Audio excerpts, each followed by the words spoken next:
diteriaki, "Sampah hidup," oleh wanita kaya. Pria pemulung ini membuat semua orang terdiam saat kebenaran kelam terungkap. Pria di balik karung sampah. Pagi itu, matahari belum sepenuhnya naik ketika seorang pria berjalan tertatih di sepanjang trotoar kota.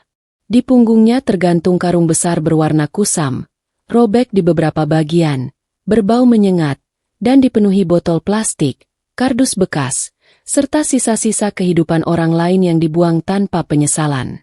Namanya Arman. Namun hampir tak ada yang memanggilnya dengan nama itu. Bagi kebanyakan orang, ia hanya dikenal sebagai pemulung tua, pengganggu jalanan, atau yang paling menyakitkan, sampah hidup. Langkah Arman pelan, bukan karena malas, melainkan karena tubuhnya sudah terlalu sering kalah melawan kerasnya hidup.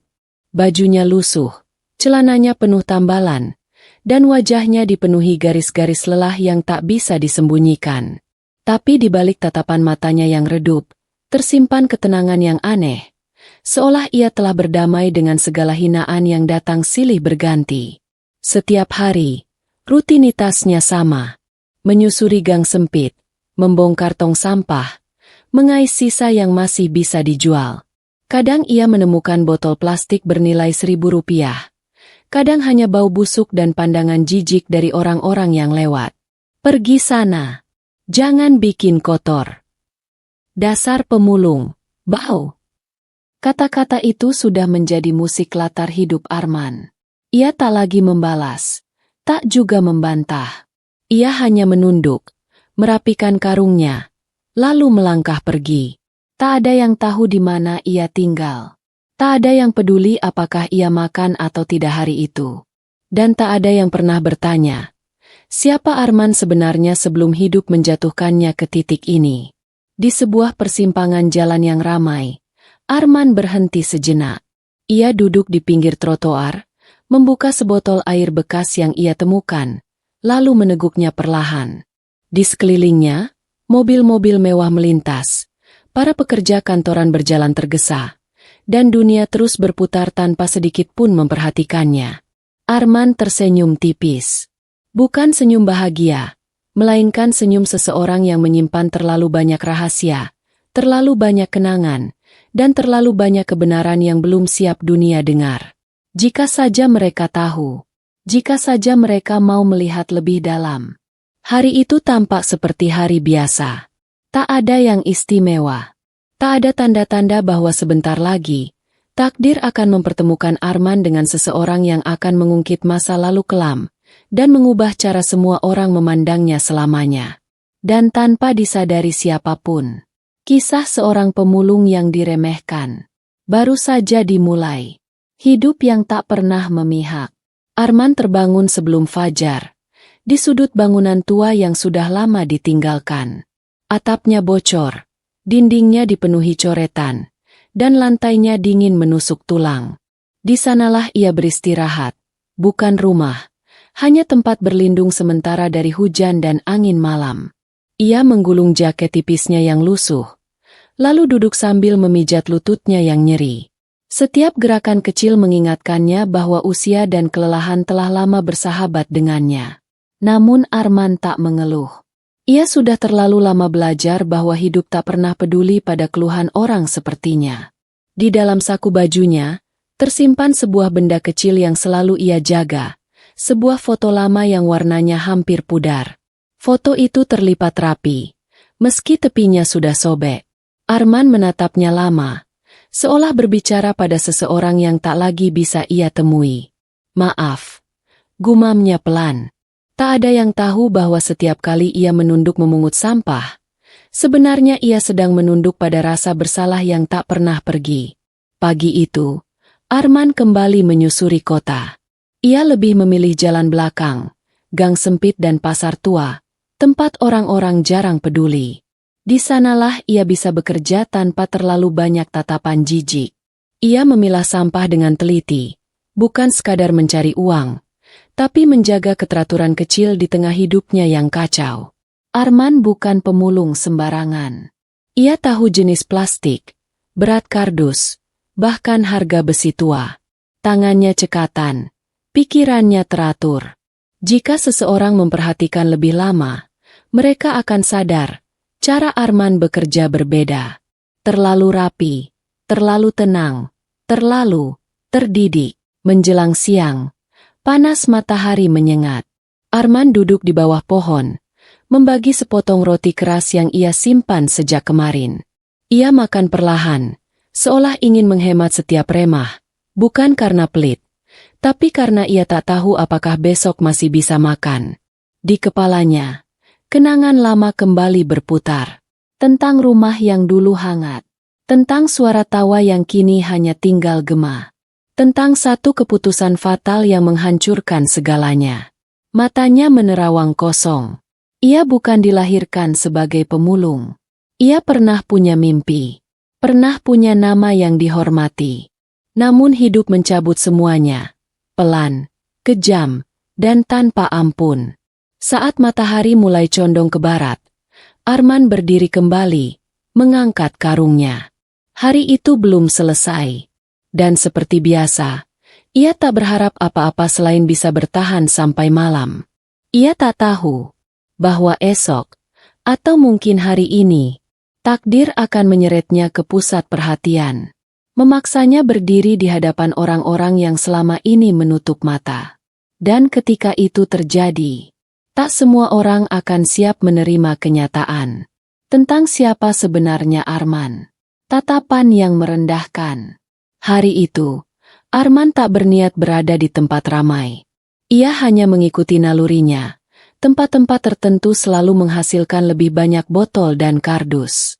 Tanpa disadari, langkahnya membawanya ke depan sebuah pusat perbelanjaan mewah di jantung kota.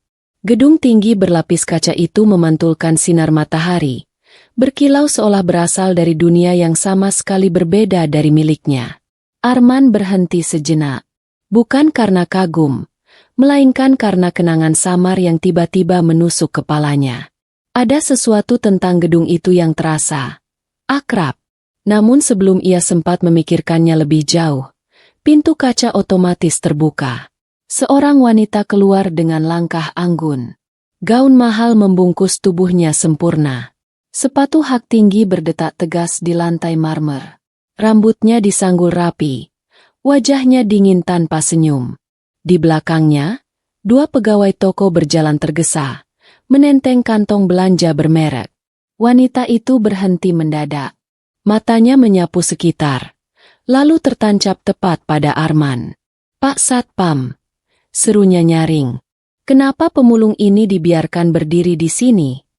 Semua mata langsung tertuju pada Arman. Arman refleks menunduk. Tangannya mencengkeram karungnya lebih erat. Ia berniat pergi, seperti biasa.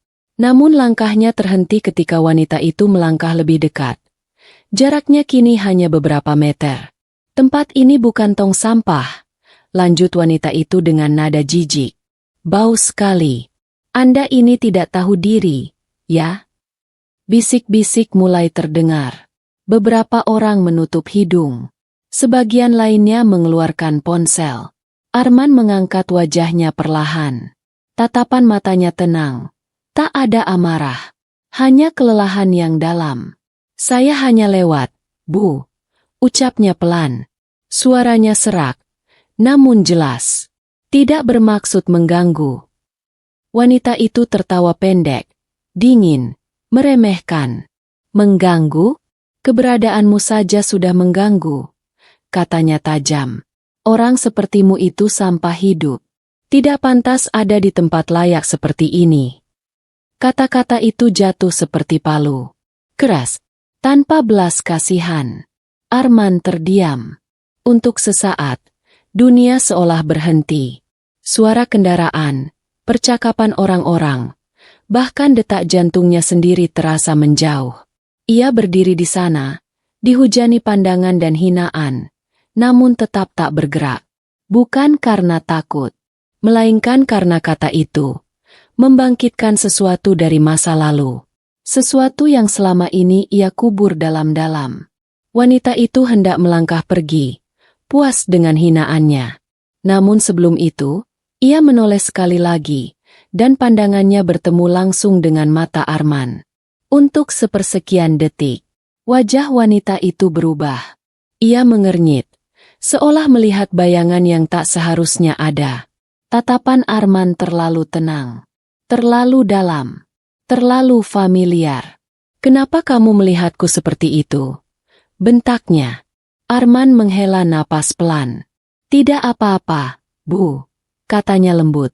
"Mungkin Ibu hanya lupa." Wanita itu terdiam. Kerumunan ikut terdiam. Lupa apa? Tentang siapa? Tak ada yang tahu. Namun satu hal pasti, pertemuan singkat itu bukan kebetulan. Dan tanpa disadari siapapun di sana, kata "sampah hidup" yang terucap hari itu akan menjadi awal runtuhnya sebuah kebohongan besar.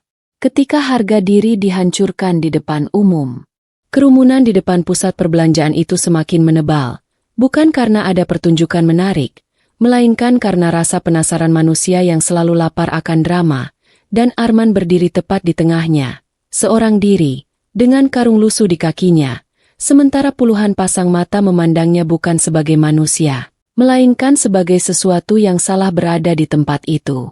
Wanita kaya itu belum pergi.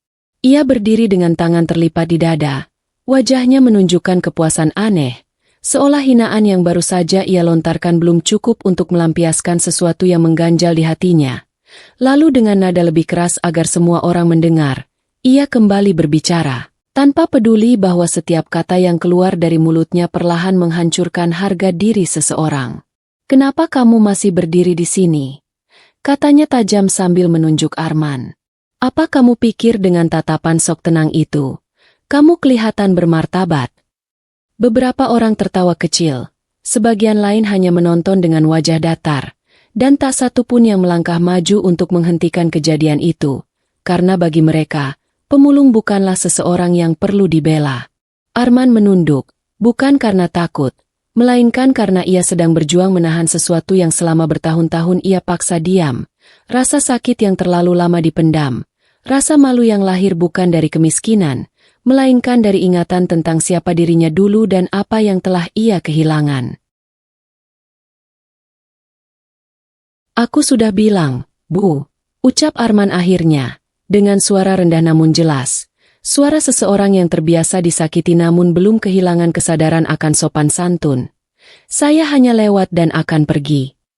Namun wanita itu melangkah semakin dekat, hingga jarak mereka hanya beberapa langkah, dan dari dekat, bau parfum mahalnya bercampur dengan udara panas siang itu, menciptakan kontras tajam dengan bau sampah yang selama ini selalu dilekatkan pada Arman, seolah dua dunia yang tak seharusnya bertemu kini dipaksa saling menatap. "Pergi?" Wanita itu terkekeh sinis. "Orang sepertimu tidak pernah benar-benar pergi. Kalian selalu kembali, selalu mengotori tempat-tempat bersih yang dibangun orang-orang seperti kami." Kata "kami" diucapkannya dengan penuh kebanggaan, seakan kekayaan adalah bukti mutlak nilai manusia. Seorang satpam akhirnya mendekat, ragu-ragu, matanya bolak-balik antara wanita kaya itu dan Arman, dan dengan nada sungkan yang jelas memihak, ia berkata pelan, "Pak, mungkin bisa pindah ke tempat lain." Arman mengangguk pelan, mengangkat karungnya perlahan, tetapi saat ia membungkuk, sesuatu terjatuh dari saku bajunya. Sebuah foto lama yang warnanya telah memudar, dan tanpa sengaja, foto itu meluncur ke lantai marmer yang bersih, tepat di depan kaki wanita tersebut. Wanita itu refleks menunduk, matanya menangkap gambar di foto itu, dan seketika senyum sinis di wajahnya menghilang, digantikan oleh raut kaget yang sulit disembunyikan, karena di dalam foto itu terlihat seorang pria muda berpakaian rapi, berdiri di depan sebuah bangunan besar yang sama, dengan papan nama perusahaan terpampang jelas di belakangnya. Dan pria itu sangat mirip dengan Arman. Kerumunan kembali riuh, suara-suara mulai bercampur, bisik-bisik penuh tanda tanya menyebar cepat, sementara Arman berdiri membeku, matanya tertuju pada foto yang kini berada di tangan wanita itu, karena ia tahu, tanpa sengaja, sesuatu yang seharusnya tetap tersembunyi, mulai terbuka. Wanita itu menatap Arman dengan wajah pucat, bibirnya bergetar halus, dan untuk pertama kalinya sejak pertemuan itu, ia tak lagi terdengar angkuh, melainkan bingung dan gelisah, seolah pikirannya berusaha menghubungkan potongan-potongan masa lalu yang selama ini ia kunci rapat. "Ini," gumamnya pelan, nyaris tak terdengar. "Kamu?" Arman menarik napas panjang, lalu menegakkan tubuhnya perlahan, menatap wanita itu dengan sorot mata yang tetap tenang namun kini terasa berat oleh kebenaran yang menunggu untuk diucapkan, dan dengan suara datar yang menusuk lebih dalam daripada teriakan, ia berkata, "Seperti yang saya bilang, Bu, mungkin Ibu hanya lupa." Dan saat itu, suasana benar-benar berubah. Tak ada lagi tawa, tak ada lagi ejekan. Hanya keheningan canggung yang menekan semua orang, karena tanpa mereka sadari, hinaan yang baru saja mereka saksikan perlahan berbalik arah, mengancam mereka yang selama ini merasa paling tinggi. Nama yang berusaha dikubur. Keheningan yang tercipta di depan pusat perbelanjaan itu terasa menyesakan, seolah udara di sekitarnya ikut membeku, dan wanita kaya itu masih memegang foto lama yang tergeletak di lantai tadi. Jarinya gemetar halus ketika kembali menatap wajah Arman, karena semakin lama ia memandang, semakin jelas pula kemiripan yang tak bisa ia bantah. Kemiripan yang selama ini hanya muncul dalam mimpi-mimpi buruk yang selalu ia bangun dengan keringat dingin. "Kamu, tidak mungkin," katanya akhirnya. Suaranya bergetar meski ia berusaha keras mempertahankan wibawa, karena bagi dirinya, mengakui kemungkinan itu sama saja dengan membuka pintu menuju masa lalu yang telah ia kunci rapat-rapat selama bertahun-tahun. Arman tak segera menjawab. Ia melangkah pelan mendekat, lalu dengan hati-hati mengambil kembali foto itu dari tangan wanita tersebut, menepuk-nepuknya agar bersih dari debu lantai marmer. Sebuah gestur sederhana yang kontras dengan kegaduhan batin yang sedang berkecamuk di sekelilingnya. Dan setelah itu ia menatap foto tersebut sejenak, seolah memastikan bahwa kenangan di dalamnya masih nyata dan bukan sekadar ilusi dari hidup yang telah runtuh. "Nama saya Arman," ucapnya pelan namun tegas. Kalimat itu terdengar biasa bagi orang lain, tetapi bagi wanita di hadapannya, nama itu menghantam seperti petir yang menyambar tanpa peringatan, karena nama itu adalah nama yang seharusnya tak pernah muncul lagi di dunia ini. Kerumunan kembali berbisik, sebagian mulai menyadari bahwa mereka bukan sedang menyaksikan penghinaan biasa, melainkan sebuah kisah lama yang perlahan bangkit dari kuburnya. Sementara satpam yang tadi ragu kini berdiri kaku, tak lagi tahu harus memihak siapa. "Arman," ulang wanita itu lirih, dan seketika matanya memerah. Bukan karena sedih, melainkan karena ketakutan yang selama ini ia tekan dalam-dalam, ketakutan bahwa kebohongan yang ia bangun di atas penderitaan orang lain akan runtuh tepat di depan publik. Arman mengangkat wajahnya, dan untuk pertama kalinya, sorot matanya tak lagi sekadar tenang, melainkan penuh beban, penuh kenangan, dan penuh kelelahan seorang pria yang terlalu lama menanggung dosa yang bukan sepenuhnya miliknya.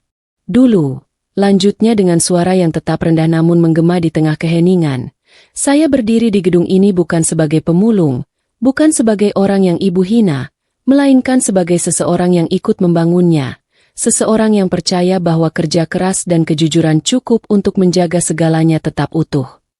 Wajah wanita itu semakin pucat. Ia mundur selangkah, napasnya memburu, dan untuk pertama kalinya orang-orang melihat retakan jelas di balik topeng kemewahan dan kekuasaan yang selama ini ia kenakan. "Berhenti," katanya tiba-tiba. Suaranya meninggi, bukan karena marah, tetapi karena panik. "Aku tidak mau mendengar kebohonganmu di sini." Arman tersenyum tipis, senyum yang sama sekali tak mengandung kemenangan, melainkan kelelahan mendalam. "Saya tidak datang untuk membalas dendam," katanya pelan. "Saya juga tidak datang untuk membuka apapun. Saya hanya ingin lewat, Bu." Tapi ibu yang memilih untuk mengingatkan semua orang bahwa masa lalu tidak pernah benar-benar hilang. Kerumunan kini benar-benar diam. Tak ada yang berani menyela.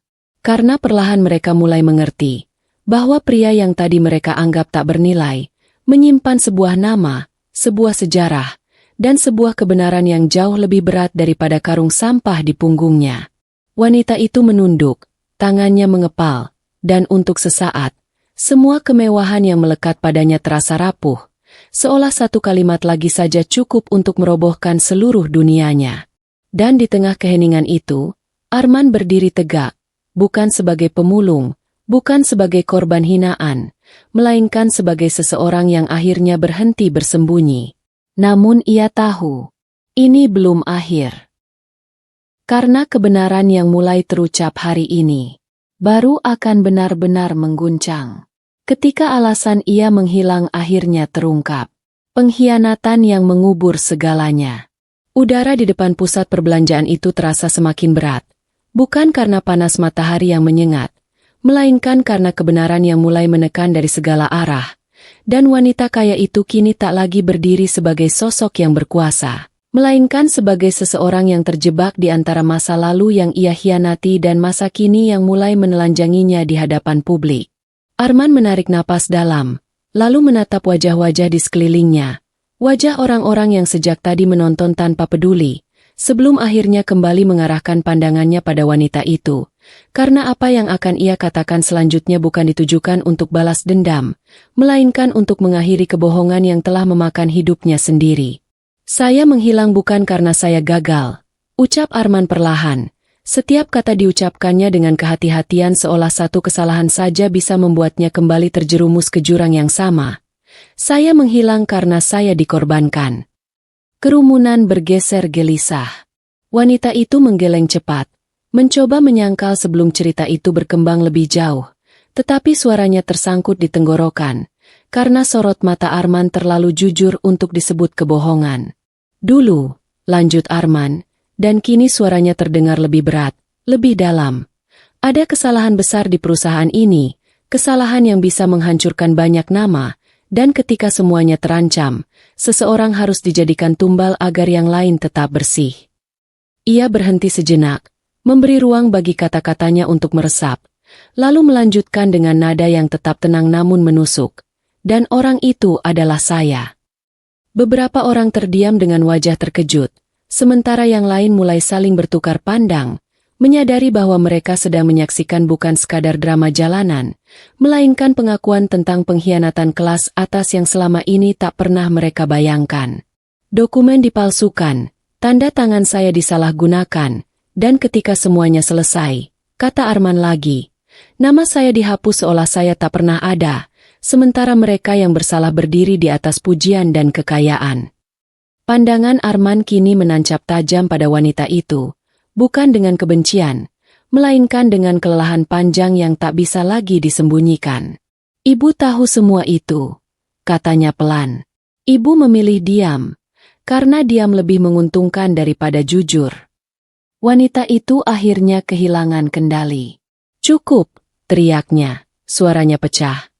Kamu tidak punya bukti apapun. Kamu hanya pemulung yang ingin mencari perhatian. Namun justru saat itulah Arman menggeleng perlahan, lalu membuka jaket lusuhnya, mengeluarkan sebuah map plastik tipis yang warnanya sudah menguning, dan saat map itu terlihat, beberapa orang di barisan depan mendekat tanpa sadar, karena di atasnya masih tertera logo lama perusahaan yang sama. Saya menyimpan ini, kata Arman dengan nada datar. Bukan untuk menjatuhkan siapapun, tetapi untuk mengingatkan diri saya bahwa saya tidak gila, bahwa apa yang terjadi pada saya benar-benar nyata. Tangannya sedikit bergetar saat ia memperlihatkan isi map itu, salinan dokumen, surat peringatan, dan potongan laporan audit lama, cukup untuk membuat wajah wanita itu benar-benar pucat, karena ia tahu persis, dokumen-dokumen itu seharusnya telah dimusnahkan bertahun-tahun lalu. Kerumunan mulai gaduh. Suara-suara tak percaya bercampur dengan bisikan marah, dan untuk pertama kalinya, kamera-kamera ponsel yang tadi merekam untuk hiburan kini berubah menjadi saksi. Arman menutup kembali map itu, lalu berkata dengan suara rendah namun mantap, "Saya tidak meminta simpati. Saya hanya ingin satu hal, agar kebenaran tidak terus diinjak-injak oleh mereka yang merasa lebih tinggi." Wanita itu terdiam, air matanya mulai menggenang. Bukan karena penyesalan yang tulus, melainkan karena ia sadar, tembok yang ia bangun selama ini mulai retak dari dalam. Dan di tengah kerumunan yang kini memandang Arman dengan cara berbeda, satu hal menjadi jelas. Pria yang tadi diteriaki sampah hidup, bukan hanya bangkit dari kehancuran, tetapi sedang berdiri tepat di depan mereka. Sebagai ancaman bagi kebohongan yang terlalu lama dibiarkan hidup. Namun Arman tahu, Pengakuan ini hanyalah awal. Karena saat kebenaran sepenuhnya terbuka, jalan turun yang tak pernah ia pilih. Kerumunan itu kini tidak lagi berdiri sebagai penonton yang haus hiburan, melainkan sebagai saksi, karena ketika Arman kembali membuka mulutnya, suaranya tak lagi sekadar didengar, melainkan benar-benar diperhatikan, dan setiap kata yang keluar dari bibirnya membawa beban bertahun-tahun yang akhirnya menemukan jalan keluar. Aku tidak langsung menjadi pemulung, ucap Arman perlahan. Matanya menerawang jauh melewati gedung-gedung tinggi di hadapannya, seolah ia sedang melihat kembali hidupnya sendiri yang runtuh sedikit demi sedikit. Aku jatuh, pelan-pelan, dan setiap langkah jatuh itu terjadi karena kepercayaan yang kupasang pada orang-orang yang salah. Ia berhenti sejenak, menarik napas panjang, lalu melanjutkan dengan suara yang lebih berat namun tetap terkendali. Suara seorang pria yang telah terlalu lama belajar bertahan tanpa mengeluh. Setelah namaku dijadikan kambing hitam, aku dipecat tanpa pembelaan, rekeningku dibekukan, dan semua pintu yang sebelumnya terbuka langsung tertutup rapat. Karena di dunia orang berkuasa, satu cap, bersalah, saja sudah cukup untuk menghapus seluruh masa lalu seseorang. Beberapa orang di kerumunan menelan ludah, menyadari betapa cepatnya hidup bisa berbalik arah. Aku mencoba melawan, lanjut Arman, mencari pengacara, mendatangi rekan-rekan lama, mengetuk pintu yang dulu menyambutku dengan senyum, tapi satu persatu mereka menolak, bukan karena tidak tahu aku dijebak, melainkan karena mereka takut kehilangan posisi, takut ikut tenggelam bersamaku. Wajah wanita kaya itu semakin menunduk, karena setiap kalimat Arman adalah cermin dari pilihan-pilihan yang dulu ia buat dengan sadar. Pengkhianatan terbesarku, kata Arman dengan nada lirih namun menusuk. Bukan hanya dokumen palsu atau tanda tangan yang disalahgunakan, melainkan kenyataan bahwa orang-orang yang dulu kusebut keluarga di tempat kerja memilih menyelamatkan diri sendiri, sementara aku dibiarkan jatuh sendirian. Ia menatap telapak tangannya sendiri, tangan yang dulu terbiasa menandatangani kontrak dan memimpin rapat, kini penuh bekas luka kecil dan kapalan, lalu melanjutkan. Tabunganku habis untuk bertahan hidup, reputasiku hancur, dan ketika istriku sakit, aku bahkan tak sanggup membayar pengobatannya. Kerumunan terdiam sepenuhnya. Tak ada satupun suara yang berani muncul. Aku kehilangannya, ucap Arman pelan, dan kalimat itu terdengar lebih menyakitkan daripada teriakan manapun. Dan setelah itu, aku kehilanganku sendiri. Arman tersenyum tipis. Senyum getir yang lahir dari penerimaan pahit. Aku mencoba bekerja serabutan, tapi namaku lebih dulu sampai kemanapun aku melamar, dan ketika tak ada lagi yang mau menerimaku, aku tidur di jalan, makan dari sisa, dan akhirnya mengais sampah, bukan karena aku tak punya harga diri, tapi karena aku masih ingin hidup. Beberapa orang mulai menyeka mata mereka, sementara kamera-kamera ponsel kini merekam dengan tangan gemetar. Menjadi pemulung bukan pilihanku, kata Arman tegas. Ini adalah satu-satunya jalan yang tersisa setelah semua jalan lain sengaja ditutup oleh pengkhianatan. Ia kemudian mengangkat wajahnya, menatap langsung wanita kaya itu, bukan dengan amarah, melainkan dengan kejujuran yang telanjang. Ibu tahu aku difitnah, katanya pelan. Ibu tahu siapa yang salah, tapi ibu memilih diam, bahkan menikmati hasilnya. Sementara aku kehilangan segalanya. Wanita itu akhirnya tak mampu lagi menahan diri, air matanya jatuh, dan untuk pertama kalinya sejak awal kejadian, wajahnya menunjukkan sesuatu yang mendekati penyesalan, meski sudah terlambat. Arman menghela napas panjang, lalu berkata dengan suara yang kini terdengar lebih ringan, seolah beban yang ia pikul selama ini mulai terangkat. Aku tidak menceritakan ini untuk menjatuhkan siapapun. Aku hanya ingin dunia tahu bahwa sebelum aku menjadi pemulung, aku adalah manusia yang dikhianati. Kerumunan kini memandang Arman dengan mata yang berbeda, bukan lagi dengan jijik, bukan dengan kasihan, melainkan dengan hormat yang terlambat. Dan di tengah keheningan itu, satu kebenaran akhirnya berdiri tegak. Arman bukan jatuh karena malas. Ia dijatuhkan oleh mereka yang memilih menyelamatkan diri dengan mengorbankan satu nyawa kehidupan. Namun cerita ini belum selesai. Karena setelah kebenaran terdengar oleh publik, akan selalu ada harga yang harus dibayar oleh mereka yang dulu memilih berkhianat. Saat dunia berbalik arah, kerumunan yang sejak awal hanya berdiri untuk menonton kini berubah menjadi lingkaran sunyi yang penuh tekanan. Karena setiap orang di sana sadar bahwa apa yang mereka dengar bukan lagi sekadar cerita pilu seorang pemulung, melainkan potret kejam tentang bagaimana kekuasaan bisa menghancurkan hidup seseorang tanpa meninggalkan bekas di atas kertas. Wanita kaya itu berdiri terpaku, dadanya naik turun tak beraturan, dan untuk pertama kalinya sejak ia melangkah keluar dari pusat perbelanjaan dengan kepala terangkat, ia merasakan tatapan orang-orang di sekelilingnya bukan lagi sebagai bentuk kekaguman, melainkan sebagai penghakiman. Sesuatu yang selama ini hanya ia berikan kepada orang lain tanpa pernah ia rasakan sendiri. Apakah itu benar?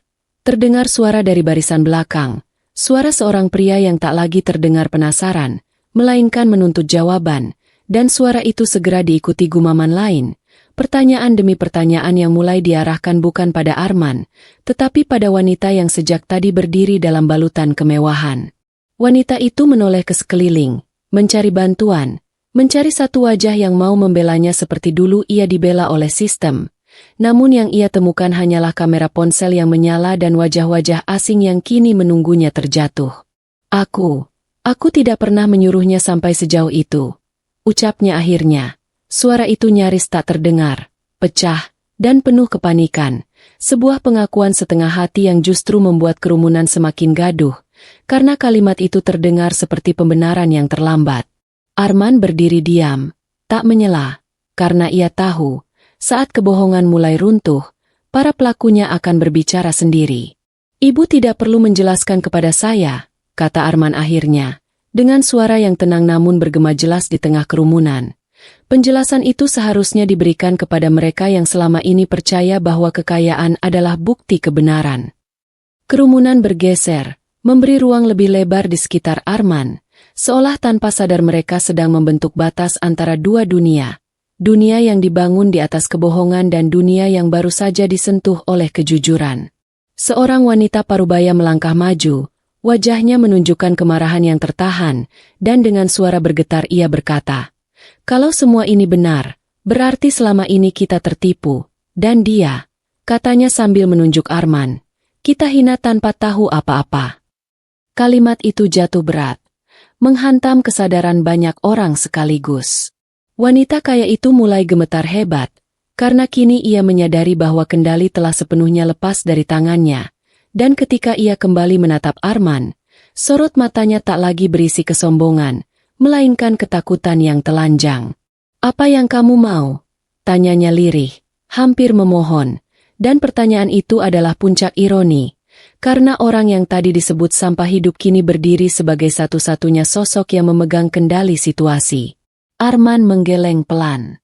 "Aku tidak mau apa-apa," jawabnya jujur. "Aku hanya ingin berhenti bersembunyi, dan aku ingin orang-orang tahu bahwa hinaan yang mereka lemparkan hari ini bisa menjadi luka seumur hidup bagi orang lain." Kata-kata itu menembus lebih dalam daripada tuduhan. Kerumunan terdiam lagi. Kali ini bukan karena terkejut, melainkan karena tersentuh. Wanita kaya itu menunduk, bahunya bergetar, dan untuk pertama kalinya sejak awal kisah ini, air matanya jatuh bukan karena takut kehilangan kekuasaan, melainkan karena sadar bahwa semua yang ia bangun berdiri di atas kehancuran satu kehidupan. Dan saat suara sirene polisi terdengar dari kejauhan, pelan, namun semakin mendekat, banyak orang menyadari bahwa cerita ini tak akan berhenti di trotoar itu. Arman menutup matanya sejenak, menarik napas panjang, karena ia tahu, kebenaran yang telah keluar ke publik tak bisa lagi ditarik kembali. Hari itu, dunia benar-benar berbalik arah. Seorang pemulung tak lagi berdiri sebagai objek hinaan, dan seorang wanita kaya tak lagi berdiri sebagai penguasa tanpa celah. Dan semua orang di sana sadar. Mereka baru saja menyaksikan awal dari kejatuhan besar. Kebenaran tak lagi bisa dibungkam. Suara sirene yang semakin mendekat bukan hanya menarik perhatian orang-orang di sekitar pusat perbelanjaan itu, tetapi juga menjadi penanda bahwa kisah yang selama ini tersembunyi di balik tembok kekuasaan akhirnya keluar ke ruang publik.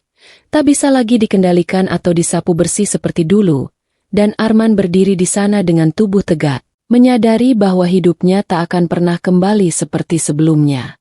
Beberapa petugas kepolisian tiba dan segera mengamankan situasi, memisahkan kerumunan yang kini semakin ramai oleh warga dan pejalan kaki yang baru datang, sementara kamera ponsel terus merekam tanpa henti, mengabadikan setiap ekspresi, setiap kata, dan setiap detik yang kelak akan tersebar kemana-mana. "Pak, kami perlu menanyakan beberapa hal," ujar salah satu petugas kepada Arman dengan nada sopan, kontras dengan cara dunia memperlakukannya selama ini, dan Arman mengangguk pelan, karena untuk pertama kalinya ia tidak merasa sedang diinterogasi, melainkan didengar. Wanita kaya itu berdiri tak jauh dari sana, wajahnya pucat, tangannya bergetar hebat, dan kini tak ada lagi asisten, tak ada lagi pegawai, tak ada lagi orang yang berdiri di sisinya untuk melindungi, karena satu persatu mereka memilih menjauh, sama seperti dulu mereka menjauh dari Arman saat ia dijatuhkan. "Apa kamu benar-benar siap membuka semua ini?" tanya petugas itu lagi, suaranya lebih rendah, seolah memberi Arman kesempatan terakhir untuk mundur. Arman menatap sekeliling, melihat wajah-wajah orang yang kini memandangnya dengan rasa bersalah, simpati, dan penyesalan. Lalu ia mengangguk dengan mantap, karena ia tahu, jika ia diam sekarang, maka pengkhianatan itu akan kembali terkubur, dan ia akan kembali menjadi bayangan. "Saya siap," jawabnya singkat. Wanita kaya itu tersentak, lalu melangkah maju dengan tergesa. Suaranya bergetar saat berkata, "Ini tidak adil.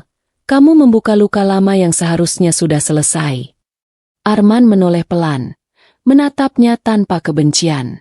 "Bagi ibu, mungkin sudah selesai," katanya tenang. "Tapi bagi saya, luka itu belum pernah ditutup." Kerumunan kembali sunyi.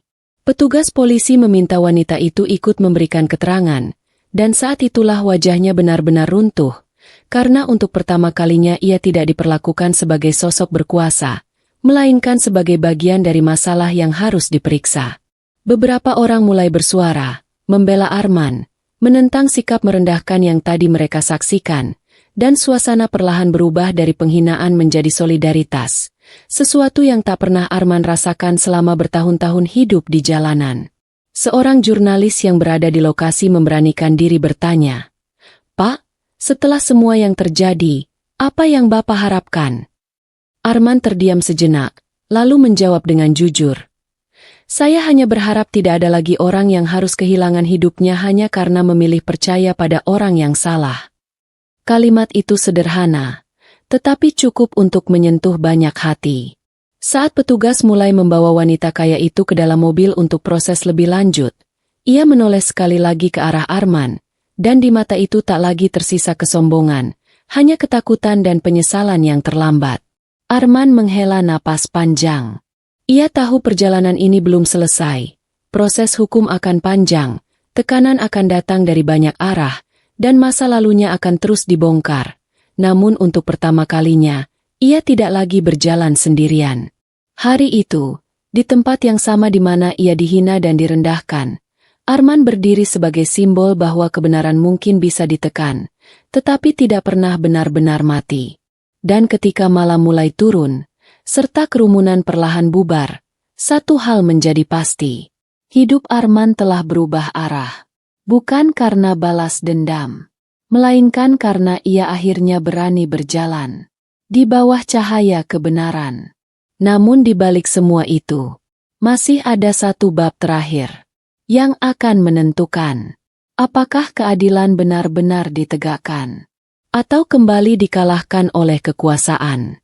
Ketika keadilan akhirnya bicara, ruang sidang itu sunyi, terlalu sunyi untuk ukuran tempat yang dipenuhi begitu banyak orang, karena setiap napas yang terdengar seolah membawa beban bertahun-tahun kebohongan, dan Arman duduk di bangku saksi dengan pakaian sederhana yang dipinjamkan relawan hukum, sementara tangannya terlipat tenang di atas lutut, bukan karena ia tak gugup, melainkan karena ia telah melewati ketakutan terburuk dalam hidupnya jauh sebelum hari itu tiba. Di seberang ruangan, wanita kaya itu duduk dengan wajah yang tak lagi memancarkan kekuasaan, Rambutnya tersisir rapi namun sorot matanya kosong, karena semua yang dulu melindunginya, uang, jabatan, relasi, kini berdiri sebagai bukti yang justru menjerat dirinya sendiri. Hakim memandang berkas di hadapannya dengan wajah serius, lalu mengangkat kepala dan berkata dengan suara tegas yang menggema di seluruh ruangan. Kasus ini bukan hanya tentang pemalsuan dokumen dan pengalihan kesalahan, tetapi tentang kehancuran satu kehidupan yang dilakukan secara sadar. Kalimat itu menghantam keras. Arman menutup mata sejenak, bukan untuk menahan air mata, melainkan untuk mengingat bahwa ia masih bernapas, masih berdiri, dan masih punya hak untuk didengar. Ketika gilirannya bersaksi, Arman menceritakan semuanya sekali lagi, tanpa emosi berlebihan, tanpa drama, tentang kepercayaan, pengkhianatan, jatuhnya nama baik, hilangnya keluarga, dan tahun-tahun hidup di jalanan yang memaksanya belajar merendah bukan karena kalah, tetapi karena bertahan. Tak satu pun orang di ruang sidang berani menyela. Bahkan wanita itu menunduk, bahunya bergetar saat satu persatu saksi dan bukti menguatkan cerita Arman, hingga akhirnya pengacara pembela tak lagi punya ruang untuk menyangkal, karena kebenaran berdiri terlalu kokoh untuk digoyahkan. Dan ketika palu hakim akhirnya diketukkan, suara itu terdengar lebih keras dari apapun yang pernah Arman dengar. Pengadilan memutuskan, ucap hakim dengan nada final, bahwa terdakwa terbukti bersalah, dan segala keuntungan yang diperoleh dari tindakan tersebut harus dikembalikan, sementara nama baik saudara Arman dipulihkan secara resmi. Ruangan itu terdiam. Arman menahan napas. Bukan karena tak percaya, melainkan karena selama ini ia tak pernah membayangkan mendengar kalimat itu, bahwa namanya akan disebut bukan sebagai tersangka, bukan sebagai pemulung, melainkan sebagai korban yang diakui. Air matanya akhirnya jatuh. Bukan air mata kebahagiaan berlebihan, tetapi air mata kelegaan seseorang yang terlalu lama memikul beban yang bukan miliknya. Wanita itu menutup wajahnya dengan kedua tangan saat vonis dibacakan, dan untuk pertama kalinya, ia merasakan bagaimana rasanya kehilangan segalanya tanpa bisa menyalahkan siapapun selain dirinya sendiri. Di luar ruang sidang, para jurnalis menunggu, tetapi Arman hanya mengucapkan satu kalimat sederhana yang kemudian tersebar kemana-mana. Saya tidak menang hari ini. Saya hanya mendapatkan kembali hak saya sebagai manusia. Kalimat itu menyentuh lebih banyak hati daripada tuduhan manapun. Beberapa bulan kemudian, Arman tak lagi hidup di jalanan, tetapi ia juga tak kembali ke dunia lama yang penuh kesombongan, karena pengalaman hidup telah mengubahnya terlalu dalam, dan ia memilih bekerja membantu mereka yang pernah bernasib sama, orang-orang yang jatuh karena sistem yang tak adil. Ia tetap sederhana, tetap rendah hati. Namun kini, setiap langkahnya bukan lagi langkah orang yang bersembunyi, melainkan langkah seseorang yang telah berdamai dengan masa lalu. Dan di suatu sore yang tenang, Arman berdiri di trotoar yang sama tempat ia pernah dihina, menatap langit dengan napas lega, karena akhirnya ia tahu, keadilan memang bisa terlambat, bisa menyakitkan, bisa hampir hilang. Namun ketika ia akhirnya bicara, tak ada kekuasaan yang mampu membungkamnya. Langkah pertama menuju hidup yang baru. Hari-hari setelah persidangan berlalu dengan sunyi yang berbeda, bukan lagi sunyi yang menekan seperti saat Arman hidup di jalanan, melainkan sunyi yang memberinya ruang untuk bernapas dan berpikir, karena untuk pertama kalinya dalam bertahun-tahun, ia tidak lagi dibayangi rasa bersalah yang bukan miliknya dan tidak lagi berjalan dengan kepala tertunduk. Arman tinggal sementara di sebuah rumah singgah yang disediakan lembaga sosial. Kamar kecil dengan jendela sempit itu terasa lebih luas daripada bangunan kosong tempat ia biasa tidur, karena di dalamnya ada rasa aman dan harapan yang perlahan tumbuh, meski masih rapuh dan mudah goyah. Suatu pagi, Arman duduk di tepi ranjang, menatap map berisi dokumen yang kini telah kembali padanya, ijazah lama, sertifikat pelatihan, dan surat pemulihan nama baik dari pengadilan. Kertas-kertas yang dulu tak bernilai apapun di mata dunia, namun kini menjadi bukti bahwa ia masih punya masa depan yang bisa diperjuangkan. Dengan tangan sedikit gemetar, Arman memperbarui daftar riwayat hidupnya, menuliskan pengalaman yang lama terkubur, bukan untuk membanggakan diri, melainkan untuk jujur tentang siapa dirinya dan apa yang pernah ia lewati, karena ia tahu, hidup barunya harus dibangun di atas kejujuran, bukan kemarahan. Hari itu, ia mengunjungi sebuah perusahaan besar yang namanya sering ia dengar bahkan saat masih hidup di jalanan. Sebuah gedung tinggi dengan pintu kaca yang dulu selalu ia lewati tanpa pernah membayangkan bisa masuk sebagai pelamar kerja.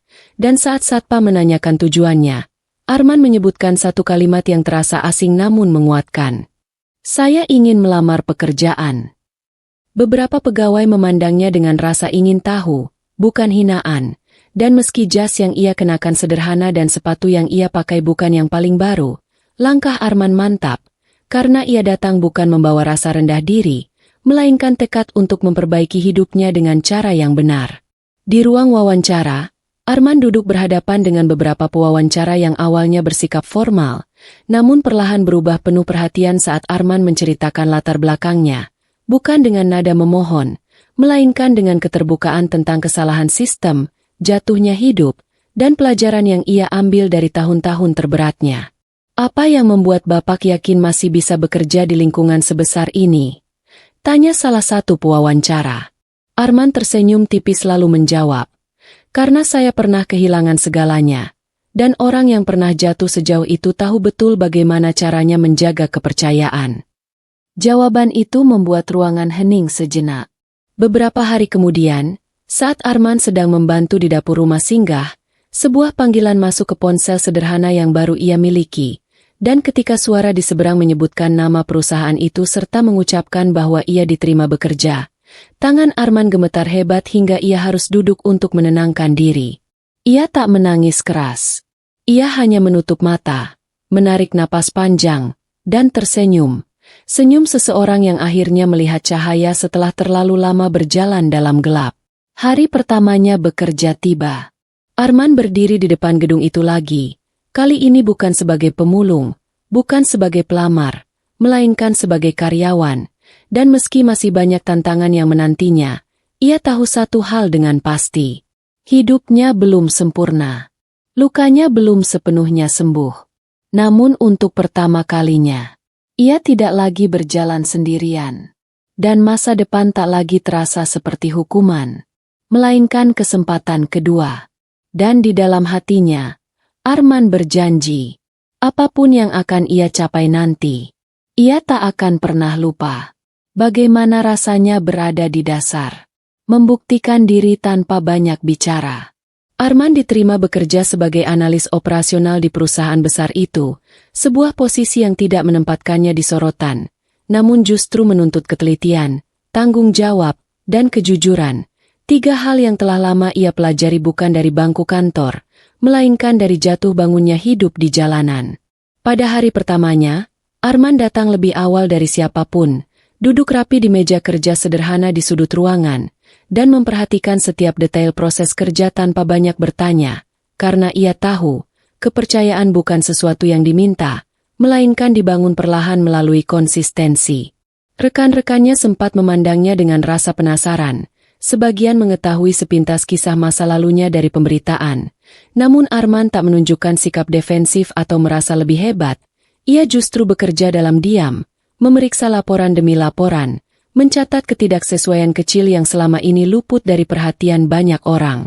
Sebagai analis operasional, tugas Arman adalah memastikan alur kerja antar divisi berjalan efisien, data sesuai dengan kenyataan lapangan, dan setiap keputusan didukung oleh fakta, bukan asumsi, dan disitulah keunggulannya perlahan terlihat, karena ia terbiasa melihat masalah dari dasar, bukan hanya dari angka di atas kertas.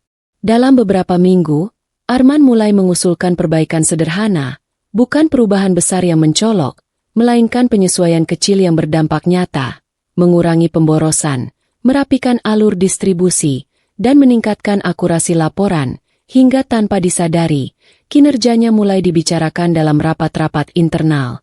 Seorang manajer senior pernah bertanya padanya, "Kenapa Bapak begitu teliti dalam hal-hal yang terlihat sepele?" Arman menjawab dengan jujur, "Karena hal kecil yang diabaikan bisa menghancurkan hidup seseorang, dan saya sudah pernah mengalaminya." Jawaban itu membuat sang manajer terdiam. Arman bekerja dengan tenang, tanpa ambisi berlebihan. Namun justru sikap itulah yang membuat atasan dan rekan kerja mulai mempercayainya. Karena di dunia yang penuh persaingan dan ego, kehadiran seseorang yang bekerja dengan hati-hati dan tulus terasa langka. Setiap sore, Arman pulang dengan tubuh lelah namun hati tenang, karena untuk pertama kalinya, kelelahan itu berasal dari kerja yang jujur, bukan dari perjuangan bertahan hidup, dan di balik rutinitas barunya, tumbuh keyakinan bahwa masa lalu yang kelam tak lagi menentukan siapa dirinya hari ini. Arman tak lupa pada dirinya yang dulu. Di sela waktu istirahat, ia sering membantu petugas kebersihan, berbincang dengan satpam, dan memperlakukan semua orang dengan hormat yang sama, karena baginya, jabatan hanyalah peran sementara, sementara kemanusiaan adalah hal yang tak boleh ditanggalkan. Dan tanpa banyak disadari oleh siapapun, pria yang pernah disebut sampah hidup itu kini berdiri sebagai salah satu roda penting yang membuat perusahaan besar itu bergerak lebih baik, bukan karena kekuasaan, melainkan karena integritas.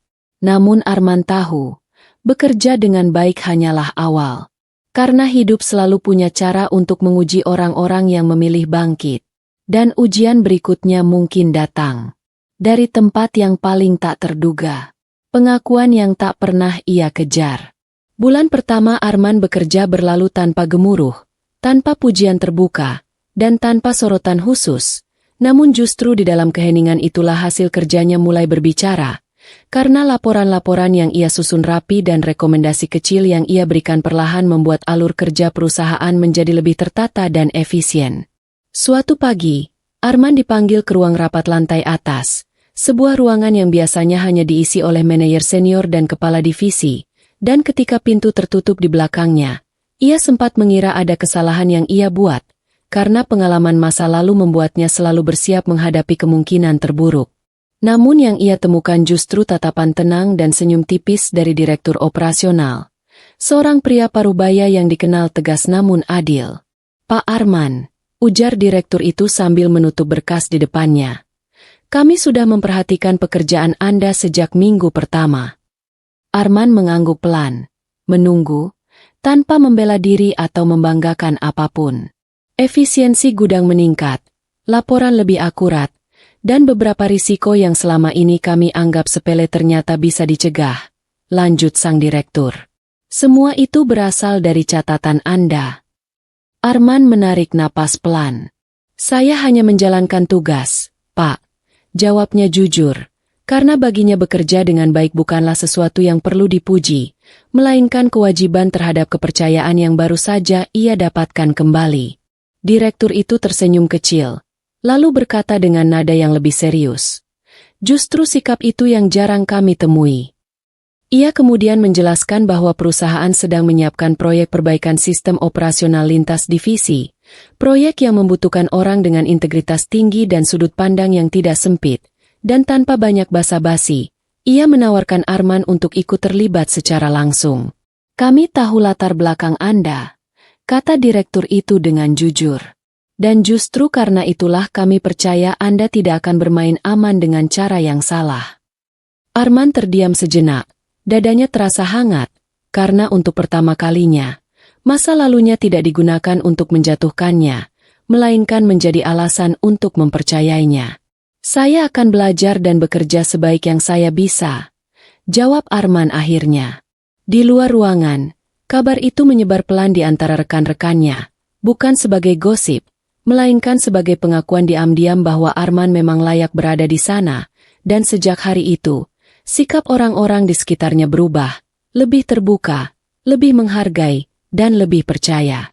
Namun yang paling berarti bagi Arman bukanlah tawaran proyek atau pujian atasan, melainkan kesadaran bahwa ia akhirnya berada di lingkungan yang menilai manusia dari perbuatan hari ini, bukan dari label masa lalu.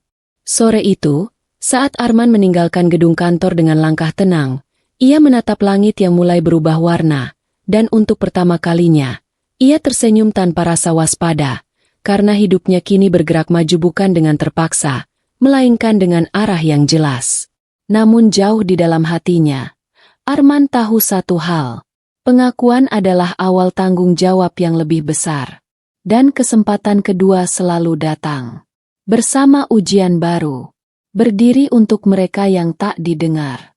Proyek perbaikan sistem operasional mulai berjalan, dan Arman kini sering turun langsung ke lapangan, menyusuri gudang, ruang produksi, hingga kantor-kantor kecil yang jarang tersorot manajemen atas, karena baginya, sistem yang baik bukan hanya rapi di atas kertas, tetapi juga adil bagi mereka yang menjalankannya setiap hari. Di salah satu gudang lama, Arman memperhatikan seorang karyawan senior bernama Pak Darto, pria sederhana yang sudah bekerja lebih dari 20 tahun, namun akhir-akhir ini terlihat murung dan sering ditegur atasan karena dianggap memperlambat proses distribusi.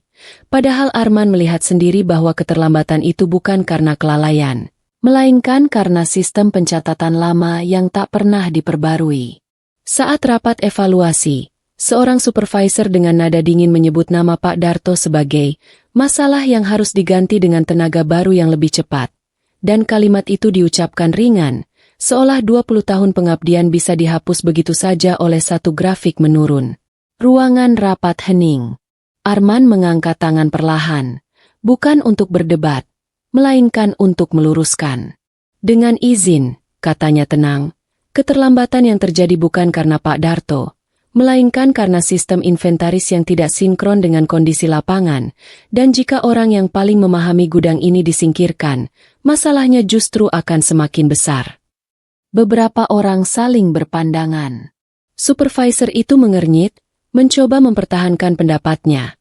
Namun Arman dengan sabar memaparkan data yang ia kumpulkan sendiri, membandingkan jam kerja, alur barang, dan beban fisik yang ditanggung Pak Darto setiap hari, hingga perlahan, tuduhan yang semula terdengar meyakinkan mulai kehilangan pijakan. Orang yang bekerja di bawah tekanan tanpa dukungan sistem, lanjut Arman, tidak bisa dinilai hanya dari angka, karena di balik angka itu ada manusia yang menjaga roda perusahaan tetap berputar. Direktur operasional terdiam sejenak, lalu mengangguk pelan. Keputusan pun diambil, bukan mengganti Pak Darto, melainkan memperbaiki sistem dan memindahkannya ke posisi yang lebih sesuai dengan pengalamannya, serta memberikan pelatihan tambahan yang selama ini tak pernah ia dapatkan. Setelah rapat, Pak Darto menghampiri Arman dengan mata berkaca-kaca. Suaranya bergetar saat berkata, "Terima kasih, Pak, saya hampir menyerah." Arman tersenyum hangat dan menjawab pelan, "Bapak bukan masalahnya. Kita hanya terlalu lama membiarkan sistem yang salah." Kabar tentang kejadian itu menyebar cepat di antara karyawan, bukan sebagai gosip, melainkan sebagai harapan baru, karena untuk pertama kalinya, ada seseorang di posisi strategis yang mau mendengar suara mereka yang selama ini hanya dianggap angka. Arman berjalan kembali ke mejanya dengan hati tenang, karena ia tahu, membela karyawan kecil bukan tentang menjadi pahlawan, melainkan tentang menepati janji pada dirinya sendiri, bahwa ia tak akan pernah menjadi bagian dari sistem yang dulu menghancurkan hidupnya. Dan tanpa ia sadari, hari itu bukan hanya Pak Darto yang diselamatkan, tetapi juga kepercayaan banyak orang yang mulai melihat Arman bukan sekadar sebagai karyawan teladan, melainkan sebagai pemimpin yang lahir dari luka. Namun Arman juga tahu, sikap seperti itu tidak selalu disukai oleh semua orang. Dan di balik perubahan yang ia bawa, mulai tumbuh benih-benih ketidaksenangan, yang kelak akan menguji keteguhannya. Puncak kepemimpinan Arman. Perubahan yang dibawa Arman perlahan namun pasti mulai terasa di seluruh lini perusahaan, bukan sebagai gebrakan yang menggemparkan, melainkan sebagai pergeseran budaya kerja yang membuat banyak orang kembali merasa dihargai sebagai manusia, bukan sekadar angka atau posisi yang mudah diganti, dan disitulah kepemimpinan Arman justru tumbuh paling kuat, dalam ketenangan dan ketegasan yang konsisten. Ketika proyek lintas divisi memasuki tahap krusial, muncul persoalan besar yang mengancam reputasi perusahaan. Sebuah laporan internal menemukan ketidaksesuaian dana dan manipulasi data di salah satu divisi strategis. Masalah yang selama ini ditutupi rapi oleh orang-orang yang merasa aman di balik jabatan dan relasi. Dan situasi itu memaksa manajemen mengambil keputusan cepat, menutup kasus secara diam-diam atau membukanya dengan risiko besar. Rapat darurat digelar. Suasana ruangan tegang. Suara-suara saling tumpang tindih, sebagian manajer berusaha mengecilkan masalah, sebagian lain menyarankan jalan pintas demi menjaga citra perusahaan, dan di tengah kegaduhan itu, Arman duduk diam, mendengarkan dengan wajah tenang. Seperti seseorang yang telah terlalu sering melihat bagaimana kebohongan kecil bisa berubah menjadi kehancuran besar. Ketika giliran Arman berbicara, ruangan perlahan sunyi. Kita pernah melihat apa yang terjadi ketika kesalahan ditutup dan orang kecil dijadikan korban. Ucapnya dengan suara rendah namun tegas, tanpa menyebut nama siapapun, namun semua orang tahu kisah siapa yang ia maksud. Dan jika hari ini kita memilih jalan yang sama, maka kita sedang menanam masalah yang lebih besar di masa depan. Beberapa orang terlihat gelisah. Arman kemudian memaparkan solusi, audit terbuka, perbaikan sistem, dan perlindungan bagi karyawan yang berani bersuara, bukan untuk menghukum sebanyak mungkin orang, melainkan untuk membersihkan sistem dari dalam. Dan meski usulan itu terasa berat dan berisiko, data serta ketenangan Arman membuatnya sulit dibantah. Direktur utama akhirnya angkat bicara. "Pak Arman," katanya pelan, "kalau kita melakukan ini, kita akan kehilangan beberapa orang penting." Arman mengangguk pelan. "Kita juga akan kehilangan kepercayaan selamanya," jawabnya tenang. Kalimat itu menjadi titik balik. Keputusan pun diambil. Perusahaan memilih jalan yang sulit namun benar, dan Arman ditunjuk untuk memimpin langsung proses perbaikan dan restrukturisasi, sebuah amanah besar yang diberikan bukan karena ambisi, melainkan karena semua orang tahu, Arman adalah satu-satunya yang tak bisa dibeli oleh rasa takut maupun kekuasaan. Dalam beberapa bulan, perubahan nyata terjadi. Sistem menjadi lebih transparan, karyawan merasa lebih aman untuk bersuara, dan kepercayaan publik justru meningkat karena keberanian perusahaan mengakui dan memperbaiki kesalahan. Dan di tengah semua itu, Arman tetap bekerja dengan cara yang sama, datang lebih awal, pulang paling akhir, mendengarkan lebih banyak daripada berbicara. Suatu sore, direktur utama menghampiri Arman dan berkata, "Kepemimpinan bukan tentang siapa yang paling keras suaranya, tapi tentang siapa yang tetap berdiri saat semua orang memilih diam." Arman hanya tersenyum tipis. Baginya, puncak kepemimpinan bukanlah jabatan atau pengakuan, melainkan momen ketika ia bisa memastikan bahwa tak ada lagi orang yang harus jatuh sendirian seperti dirinya dulu, bahwa tak ada lagi karyawan kecil yang dikorbankan demi menyelamatkan mereka yang berkuasa.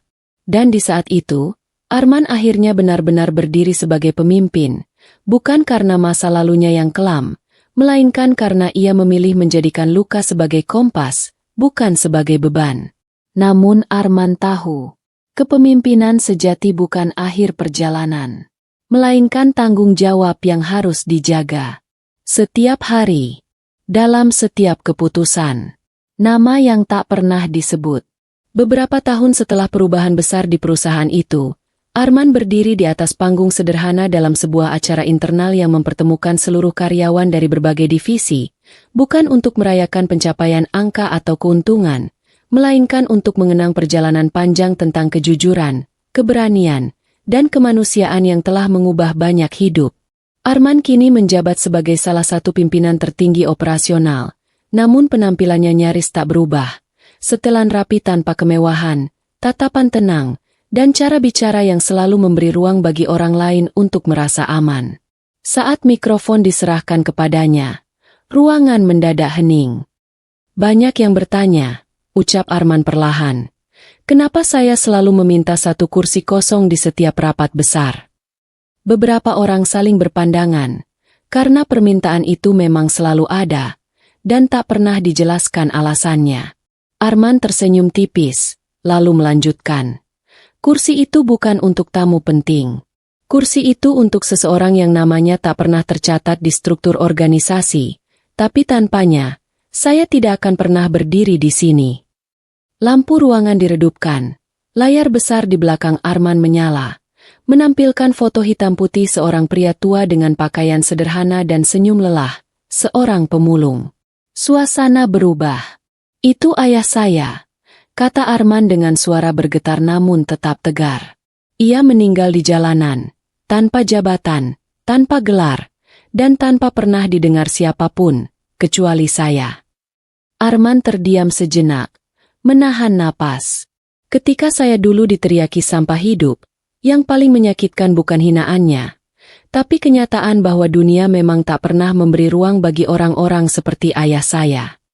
Ruangan sunyi, beberapa karyawan menunduk, sebagian menyeka mata. Ayah saya mengajarkan satu hal sebelum meninggal, lanjut Arman. Jika suatu hari kamu diberi kesempatan duduk di kursi yang tinggi, pastikan kamu tidak lupa pada mereka yang bahkan tak diberi kursi untuk duduk. Itulah sebabnya Arman selalu membela karyawan kecil. Itulah sebabnya ia memilih jalan sulit. Dan itulah sebabnya ia menolak menjadi pemimpin yang lupa daratan. Acara itu berakhir tanpa tepuk tangan meriah. Namun satu persatu orang berdiri. Bukan untuk bertepuk tangan, melainkan untuk memberi hormat dalam diam. Di luar gedung, saat langit mulai gelap, Arman berhenti sejenak di depan tempat sampah besar di sudut jalan, tempat yang dulu pernah menjadi bagian hidupnya. Lalu meletakkan bunga kecil di sana, sambil berbisik pelan. Aku sudah menepati janjiku, Yah. Tak ada yang mendengar. Tak ada kamera.